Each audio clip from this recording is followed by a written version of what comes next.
तो इस वीडियो में हम डिस्कस करते हैं जितनी भी हमारे नेम्ड रिएक्शंस हैं जो पूछे जा चुके हैं और इंपॉर्टेंट है उसके बारे में। पहले हम देखते हैं हमारे 11th के चैप्टर हाइड्रोकार्बन्स में। फर्स्ट हमारा वुड्स रिएक्शन है। वुड्स रिएक्शन में हम क्या करते थे, जब हम ये वाला रिएक्शन देखिए, जब हम 2Rx को 2Na दे रहे थे तो हमें Rr + 2Na मिल रहा था। और आपको पता होगा किस तरह मिल रहा था, जब हम Rx को इस तरह दे रहे थे तो यहाँ से क्या हो रहा था, ये वाला पार्ट NaX2 चला जा रहा था और RR एक साथ जुड़ जा रहा था, राइट। उसके बाद है हमारा फ्रिडल क्राफ्ट एल्काइलेशन। इसमें पता होगा आपको रिएजेंट क्या देते थे, हम एनहाइड्रस AlCl3 देते थे। तो हमें इसमें क्या मिलता था, हमें मिलता था एक aromatic R group. Suppose like this, मैंने क्या लिया, यहाँ पे एक एरोमेटिक कंपाउंड लिया मैंने, ओके। इसमें एक हाइड्रोजन है, उसमें मैंने क्या लिया, RCl। तो ये Cl और ये H निकल के चला जाएगा, HCl निकल के, और वो जो R बचा वो R आके यहाँ पे क्या हो जाएगा, जुड़ जाएगा, राइट। तो ये फ्रिडल क्राफ्ट एल्काइलेशन, एक एल्काइल ग्रुप जो है हमारे एरोमेटिक कंपाउंड में बाइंड हो रहा है। उसके बाद एल्काइल है, एनहाइड्रस AlCl3 से के साथ क्या देंगे, RC double bond OCl, right. ये वाला कंपाउंड देंगे। तो इसमें देने से हमें फिर से वही रिएक्शन करना है। जब मैं क्या लूंगा, बेंजीन में ये हाइड्रोजन है, ये HCl बन के निकल जाएगा। अब ये HCl बन के निकल जाएगा तो जो बच गया वो हो जाएगा हमारा रिएक्शन, राइट। ये जो बच गया ये हमारा हो जाएगा रिएक्शन, ये ग्रुप उसके साथ जुड़ जाएगा। तो ये था फ्रिडल का अल्काइलेशन। उसके बाद कोलबेज इलेक्ट्रोलिसिस। याद होगा क्या करते थे हम, 2RC डबल बॉन्ड ONA, जो कि हमारा क्या है, कार्बोक्सिलिक एसिड सॉल्ट है। हम क्या करते हैं कोलबेज इलेक्ट्रोलिसिस में दो कार्बोक्सिलिक एसिड सॉल्ट्स को क्या करते हैं, 2H2 प्रोवाइड करते हैं। तो उससे हमें क्या मिलता है, इसमें RR मिलता है हमें, मतलब एक हेलो एल्केन मिलता है। उसके साथ हमें उसके बाई प्रोडक्ट्स को भी ध्यान में रखिएगा, CO2H2 और 2NaOH मिलता है हमें। उसके बाद क्रैश इफेक्ट। क्रैश इफेक्ट आपको पता होगा पेरोक्साइड एंटी मार्कोरिकोव रूल से होता है। इसमें हम क्या करते हैं, पेरोक्साइड, इसमें दो कंडीशन याद रखना। क्रैश इफेक्ट हमें कब देखने को मिलेगा, जब हमारे पास कंडीशन हो HBr हो और उसके साथ हमारे पास पेरोक्साइड हो। अगर इन दोनों में से कोई एक भी कम हुआ तो वो हमारा क्रैश इफेक्ट नहीं दिखाएगा, राइट। ये दोनों होना चाहिए। तो उससे हमारा क्या होगा, यहाँ देख सकते हो ये जो डबल बॉन्ड है, मैं दो चीज एक साथ समझा दे रहा हूँ। यहाँ पे क्या होता है हमारा RCH डबल बॉन्ड CH2 होता है, उसके साथ HBr देते हैं। अब जब हम मार्कोनिकोव रूल फॉलो करते हैं तो उसमें HBr तो दे सकते हैं बट उसके साथ पेरोक्साइड नहीं दे सकते, राइट। तो अगर यहाँ पे मार्कोनिकोव रूल फॉलो हुआ तो ये जो डबल बॉन्ड है, ये डबल बॉन्ड क्या होगा, ये डबल बॉन्ड इस तरफ शिफ्ट होगा। इस तरफ अगर शिफ्ट है, यहाँ पे पॉजिटिव चार्ज गेन करेगा, ये जो Br माइनस या इधर जुड़ जाएगा तो हमारा स्टेबल प्रोडक्ट फॉर्म होगा। पर क्रैश इफेक्ट उसमें क्या होता है, हम पेरोक्साइड देते हैं HBr के साथ, तो जो शिफ्टिंग है वो इस तरफ होता है डबल बॉन्ड का, इधर नेगेटिव चार्ज इधर पॉजिटिव चार्ज, इधर जो पॉजिटिव चार्ज इधर के Br जुड़ेगा। तो देख सकते हो वही प्रोडक्ट यहाँ पे क्या हुआ है, फॉर्म हुआ है। ओके, नेक्स्ट अब चलते हैं हम हेलो एल्केन हेलो एरीन्स के चैप्टर में 12th के। ओके, उसमें हमारा पहला है फिंकलस्टीन और श्वार्ट्ज, दोनों एक साथ कराते हैं, ठीक है। इसमें हमारा क्या होता है, हम क्या लेते हैं, अल्काइल हैलाइड। अल्काइल हैलाइड क्या, अगर मुझे इस अल्काइल हैलाइड को अल्काइल आयोडाइड में कन्वर्ट करना है तो मैं कौन से रिएक्शन में जाऊंगा, मैं जाऊंगा फिंकलस्टीन रिएक्शन में। उसमें मैं क्या दूंगा, Na के साथ मैं दूंगा एसीटोन। तो जब हमने Na के साथ एसीटोन दिया तो हमें क्या मिल गया, यहाँ पे देख सकते हो सब्स्टिट्यूशन रिएक्शन हुआ, बस Rx के साथ Na, उसमें हमें Ri + NaX मिला। एग्जैक्टली सेम होगा हमारा किसमें, श्वार्ट्ज रिएक्शन में। बट इसमें हम जो है रिएजेंट अलग लेते हैं, उधर Na के साथ एसीटोन, इधर AgF, ठीक है, AgF लेते हैं हम। जब हम AgF लेंगे तो हमारा क्या बनेगा, हेलोफ्लोरीन बन जाएगा, यहाँ पे देख सकते हो हेलोफ्लोरीन, उसके साथ AgX। उसके बाद फिटिक रिएक्शन। अच्छा, उर्ज फिटिक और फिटिक एक जैसा है, जैसे हमने कैसा पढ़ा था उर्ज रिएक्शन, एग्जैक्टली सेम उसके जैसा, राइट। बस इसमें क्या होगा, इसमें हम क्या लेंगे, एरोमेटिक कंपाउंड। सपोज इस एरोमेटिक कंपाउंड में इधर X है, उसके साथ मैंने 2 Na लिया और इधर भी X था इस वाला एरोमेटिक कंपाउंड में, और इधर मैंने Na लिया। ये चला गया एक साथ, चला गया कैसे, एज NaCl ले लो या NaX2 ले लो, उसके साथ चला गया, और जो बच गया वो क्या हुआ, जुड़ गया एक दूसरे से इस तरह। तो ये था हमारा फिटिक रिएक्शन, ठीक है। यहाँ देख सकते हो ये वाला प्रोडक्ट फॉर्म है फिटिक में। बट वुड्स रिएक्शन में क्या होता है, वुड्स रिएक्शन में हमें जो है सेम रिएजेंट तो सेम होगा, बट वुड्स रिएक्शन में हमें क्या करना है, यहाँ पे एक तो हम लेंगे एलिफेटिक और दूसरा हम लेंगे एरोमेटिक। मतलब जब एलिफेटिक और एरोमेटिक का कॉम्बिनेशन हो तब हमारा ये कौन सा हो जाएगा, ये हो जाएगा हमारा वुड्स-फिटिक रिएक्शन। उसके बाद है ग्रिग्नार्ड रिएजेंट, सबको पता होगा RMgX। RMgX ये होता है हमारा ग्रिग्नार्ड रिएजेंट, ठीक है, जिसमें होता है R minus Mg plus X minus, ठीक, इस तरह होता है हमारा ग्रिग्नार्ड रिएजेंट। तो यहाँ देख सकते हो यहाँ फॉर्म भी हुआ है। ग्रिग्नार्ड रिएजेंट के साथ भी बहुत सारे रिएक्शंस है जो हम आगे देखेंगे, ठीक। उसके बाद अब आ जाते हैं क्लास 12 चैप्टर अल्कोहल, फेनॉल और ईथर में, राइट। उसमें हमारा जो पहला नेम्ड रिएक्शन हुआ है हमारा विलियमसन सिंथेसिस। विलियमसन सिंथेसिस में रिएजेंट याद रख लो NaOR डैश, विलियमसन सिंथेसिस में, राइट। उसमें हम क्या करते हैं, हम एक RX को अल्काइल हैलाइड को क्या देते हैं हम, इसमें हम देते हैं अल्काइल हैलाइड को एक सोडियम एसिटेट, ठीक। ये ऐसा बोल सकते हो सोडियम एसिटेट देते हैं हम उसको, राइट। तो RX को हमने क्या दिया, सोडियम एसिटेट RONA।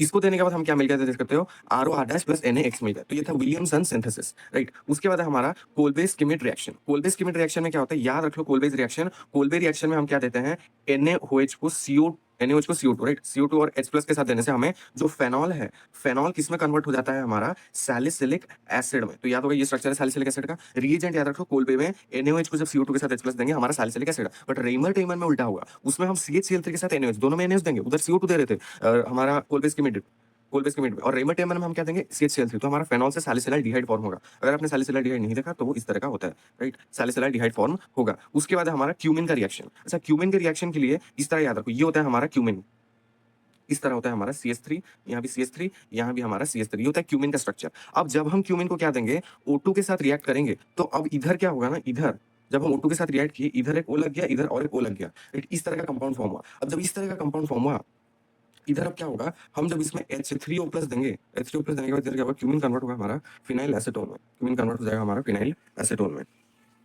तो अब हम देखते हैं ये लास्ट वाला रिएक्शन क्यूमिन क्या प्रोसेस, क्यूमिन क्या होता है, यहाँ पे देख लो क्यूमिन इस टाइप का कंपाउंड होता है, ठीक है, ऐसे वाई शेप का कंपाउंड होगा क्यूमिन, ठीक। तो क्यूमिन में जो वाई शेप का कंपाउंड है, यहाँ पे हमारा होगा कार्बन कार्बन, यहाँ पे हाइड्रोजन, राइट, वाई शेप में। अब उसको जब हम O2 देंगे तो यहाँ पे क्या चेंज होगा, यहाँ जो है हमारा लग जाएगा 2 ऑक्सीजन, राइट, 2 ऑक्सीजन लग गया O2 देने के बाद। अब यहाँ पे ट्विस्ट क्या आएगा, जब मैंने फिर से अब क्या देना है H+, जब मैंने H+ दे दिया तो ये वाला जो पोजिशन है ये निकल गया रिएक्शन से बाहर एज एसीटोन, ये क्या बन गया, एसीटोन। अब अगर आप देखो जो चीज बच गया इधर, ये वाला, ये जो चीज बच गया इधर, ये हमारा क्या हो जा रहा है, फेनॉल। तो क्यूमिन क्या फॉर्म कर रहा है, फेनॉल के साथ एसीटोन। उसके बाद चलते हैं next chapter aldehyde ketone carboxylic acid के रिएक्शंस की तरफ।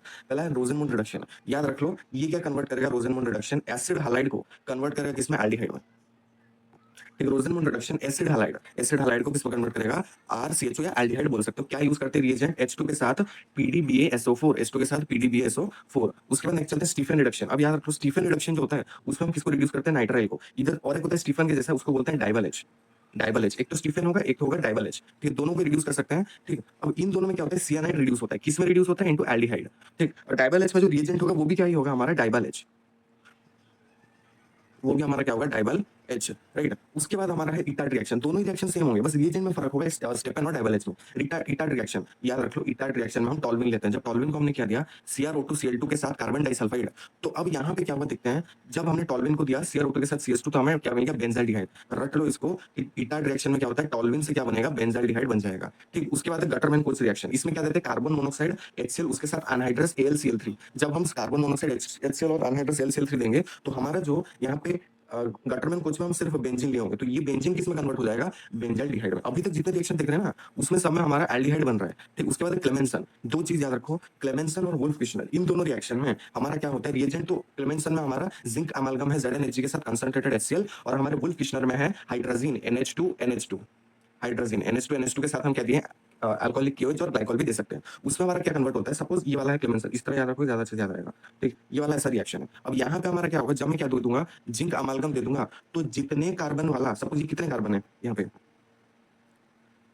1 2 3 3 कार्बन है, तो क्लेमेंसन और वुल्फ किशनर इन दोनों रिएक्शंस में हाइड्रोकार्बन फॉर्म होते हैं। तो 3 कार्बन इधर मैं देख सकता हूँ, तो 3 कार्बन वाला एल्डिहाइड होगा, तो 3 कार्बन वाला हमारा क्या होगा, लॉन्ग चेन बन जाएगा। उसी तरह वुल्फ किशनर में भी हाइड्रोजन और KOH के साथ दोगे तो जितने कार्बन वाला होगा उतने कार्बन वाला हमारा बन जाएगा हैलोजन। उसके बाद एल्डोल कंडेंसेशन, उसमें क्या होता है, हम अल्फा हाइड्रोजन के साथ खेलते हैं, किसके, एल्डिहाइड के। हमारा क्या बनता है इसमें, बीटा हाइड्रोक्सी एल्डिहाइड। तो याद होगा आपको, अगर आपने देखा होगा बीटा हाइड्रोक्सी एल्डिहाइड, ये एल्डिहाइड और कानिजरों में एक चीज चेंज अलग है कि एल्डिहाइड में हमें नेसेसरीली एक अल्फा हाइड्रोजन होना ही होना चाहिए रिएक्शन के लिए, और कानिजरों में ऐसे कंपाउंड्स होंगे जिसमें अल्फा हाइड्रोजन होगा ही नहीं, कैसे ये वाले, क्या इसमें कोई अल्फा हाइड्रोजन है, नहीं है, ठीक। तो हमारा ये जो कंपाउंड है फॉर्मल्डिहाइड, इसमें कोई भी हमें एल्डिहाइड देखने को, सॉरी, अल्फा हाइड्रोजन देखने को नहीं मिला। उसके बाद रिएक्शन जिसको हम H2 और रेड फास्फोरस के साथ देते हैं, तो हम क्या होता है, इधर देख सकते हो, इस तरह का रिएक्शन होता है हमारा HBZ के साथ, sorry, RC double bond O, sorry, I am sorry, RCH2 C double bond O OH, इस तरह का होता है। अब जब मैं इधर क्या करूंगा, HBZ, ये मैं बात कर रहा हूँ HBZ का, तो HBZ में मैं X2 के साथ रेड फास्फोरस दूंगा, तो क्या होगा, अल्फा हाइड्रोजन के साथ हम इधर फिर से खेलेंगे। अल्फा हाइड्रोजन किसके पास होगा, इसके पास होगा, इसके पास एक अल्फा हाइड्रोजन जो होगा, वो एक अल्फा हाइड्रोजन क्या करेगा, सब्स्टिट्यूट करेगा एज X, तो प्रोडक्ट क्या फॉर्म होगा, RCXHC double bond O bond OH, ये प्रोडक्ट फॉर्म होगा। तो ये किसमें होगा, HBZ। उसके बाद जाते हैं अमीन्स में, लास्ट है। अमीन में पहला होता है हमारा सैंडमैन रिएक्शन, तो हम क्या करते हैं, इसमें CuX के साथ क्या देते हैं, हम HX, CuX के साथ HX देते हैं, तो हमारा इसमें क्या होता है, BDC, ठीक। BDC अगर आपको पता होगा किस तरह प्रिपेयर करते हैं, BDC का रिएक्शन बता देता हूँ। ये होता है यहाँ पे देखो NH2, ठीक, ये होता है एनिलीन, एनिलीन को नाइट्रस एसिड दूंगा, NaNO2 के साथ मैं क्या दे दूंगा, HCl, ठीक, NaNO2 के साथ HCl, तो ये क्या बना देगा हमारा BDC, ठीक है, ये हमारा बना देगा BDC। ये होता है BDC का structure, this is the chlorine, right, ये होता है BDC का स्ट्रक्चर, ये बन जाएगा। अब BDC से बहुत सारे रिएक्शंस होंगे तुम्हारे अमीन में, जैसे पहला वाला BDC में सैंडमैन रिएक्शन जो है, उसमें हम क्या देंगे, BDC को ही हम क्या दे देंगे इधर, COX के साथ HX, तो क्या मिल जाएगा हमें, यहाँ पे मिल जाएगा एक व्हाट, यहाँ पे हमें हेलोबेंजीन मिल जाएगा, हमें यहाँ पे क्या मिल जाएगा, एक, हमें यहाँ पे क्या मिल जाएगा, एक हेलोबेंजीन मिल जाएगा, मतलब ब्रोमोबेंजीन हो गया, या तुम उससे बना सकते हो क्लोरोबेंजीन हो गया, ठीक। बट आयोडोबेंजीन के लिए there is a different step जो कि मैं बताऊंगा आगे, ठीक। उसके बाद कार्बाइल अमीन टेस्ट, याद रख लेना, कार्बाइल अमीन टेस्ट हमेशा किसके लिए होता है, प्राइमरी अमीन्स के लिए होता है, ये हमने वो टेस्ट वाले शॉर्ट्स में भी देखा था। उसके बाद हमारा आ रहा है, अच्छा, कार्बाइल अमीन टेस्ट में क्या दे रहे थे, CH, यहाँ पे क्या दे रहे थे हम CHCl3 को KOH दे रहे थे, तो क्या बन रहा था, आइसोसियानाइड टेस्ट भी बोलते हैं कार्बाइल अमीन को। तो जब ये एनसी फॉर्म होगा, ठीक, ये हो जाएगा हमारा कार्बाइल अमीन टेस्ट। उसके बाद हमारा गैब्रियल थैलामाइड टेस्ट। ठीक, गैब्रियल थैलामाइड में हम क्या दे रहे थे, अच्छा याद रख लेना, गैब्रियल थैलामाइड में जो हमारा अमीन बनेगा RNH2, ये जो अमीन होगा ये ऑलवेज क्या होगा, प्राइमरी। गैब्रियल थैलामाइड में जो अमीन बनेगा it will be always what, primary. अब इसमें देख सकते हो, इसमें KOH के साथ हमने क्या दिया, KOH तो दिया, उसके साथ हमने दिया RX, और उसके साथ हमने क्या दिया, NaOH दे दिया इक्वेशन में, राइट। उसके बाद लास्ट वाला हॉफमैन ब्रोमोवेट। अब बहुत बच्चे क्वेश्चन किस पे कंफ्यूज किस में होंगे, एक तो HBZ रिएक्शन और एक हॉफमैन ब्रोमोवाइड रिएक्शन। तो हॉफमैन ब्रोमोवाइड जो है ये हमारा किस वाले कंपाउंड में होगा, ये हमारा होगा ऑलवेज किस में, I am sorry not aromatic, ये हमारा हमेशा होगा इस वाले कंपाउंड एमाइड में, राइट, एमाइड में। तो एमाइड में ये जो रिएक्शन होगा ये होता है एमाइड। एमाइड कैसे बनता है, हमारा एसिड डेरिवेटिव होता है, आपको याद होगा। अब ये जो एमाइड है इससे क्या होगा, बस ऐसे ट्रिक याद रख लो, हॉफमैन ब्रोमोवाइड में ये ग्रुप जो है हट जाएगा, ये उड़ जाएगा, ये ग्रुप जो बच जाएगा वही हो जाएगा हमारा नेट प्रोडक्ट RNH2, राइट। तो देख सकते हो यहाँ पे RNH2 दिया है। बस क्या करना, C डबल बॉन्ड हो जो कार्बोनिल ग्रुप है हॉफमैन ब्रोमोवाइड में, क्या देते हैं हम, Br2 के साथ NaOH देते हैं। तो ये वाला जो ग्रुप है ये कंप्लीटली क्या हो जाएगा, उड़ जाएगा, ठीक। और एक लास्ट रिएक्शन में बता दूं आपको, जो कि हमारा किस पहला होगा हमारे यहाँ पे, और एक BDC से, जो कि है हमारा गटरमैन रिएक्शन। गटरमैन रिएक्शन, तो गटरमैन रिएक्शन में क्या होता है पहले जानते हैं। नॉर्मल हमने क्या लिया, BDC, सपोज ये है हमारा BDC। अब BDC को मैंने क्या दिया यहाँ पे, BDC को हम देंगे कॉपर के साथ HCl, इधर HCl दो या HBr दो, राइट। बट आयोडीन इस प्रोसेस पे हम नहीं बना सकते। कौन से, गटरमैन रिएक्शन में आयोडीन नहीं बना सकते। गटरमैन में हम क्या देते हैं, Cu के साथ हम हमेशा क्या देंगे, HCl देंगे, या Cu के साथ हम HBr भी दे सकते हैं। तो हमारे इधर यहाँ पे क्या फॉर्म होगा, यहाँ पे हमारा फॉर्म होगा डायरेक्टली क्या, इधर क्लोरोबेंजीन या ब्रोमोबेंजीन, राइट। तो ये था हमारा गटरमैन रिएक्शन। दूसरा रिएक्शन जो है हमारा वो है हमारा, अब अच्छा आयोडीन कैसे बनाएंगे, आयोडीन बनाने के लिए हमें क्या देना पड़ेगा, Ki देना पड़ेगा, ठीक। तो जब हम BDC को क्या दे देंगे, Ki दे देंगे, तो हमारा क्या बन जाएगा, डायरेक्ट आयोडीन बन जाएगा, आयोडोबेंजीन। बट ये वाला गटरमैन में नहीं आता, ये अलग से रिएक्शन है। उसके बाद नेक्स्ट अब है हमारा बाल्स-कीमेंस रिएक्शन।